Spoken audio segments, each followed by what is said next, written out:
Hi everyone, কেমন আছো সবাই? আশা করছি সবাই ভালো আছে, এমনকি আমিও খুব ভালো আছি। নতুন একটা ভিডিও নিয়ে চলে এসেছি। সকাল সকাল ঘুম থেকে উঠে গেছি, আর গতকাল রাতে ছর্দি ভাইয়ের বাড়ি গেছিলাম।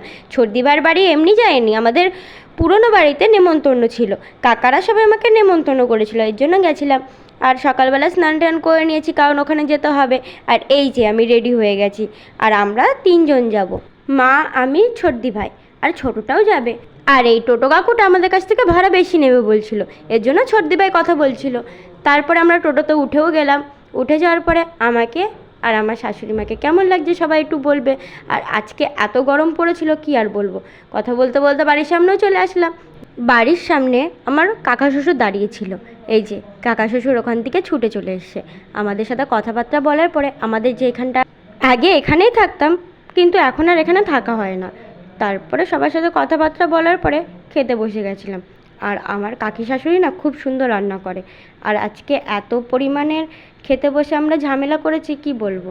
আজকে এই যে ইলিশ মাছ রান্না করেছিল, ইলিশ মাছ, মাংস, ডাল, এগুলো সব রান্না করেছিল। রান্না করার পরে আমার ছর্দি ভাই এত পরিমাণ আমাকে জ্বালাচ্ছিল কি বলবো। সব খেয়ে ফেলেছে, পুরো উল্টে গেছে। আমি কেউ খেয়ে ফেলছি, একশো আমার সব খেয়ে আর উঠতে পারছে না। খাওয়া দাওয়া করে আমরা বাইরে বসেছিলাম, কারণ ভীষণ গরম লাগছিল এর জন্য। আর আজকের ভিডিওটা এই পর্যন্ত। ভালো লাগলে লাইক করে দিও।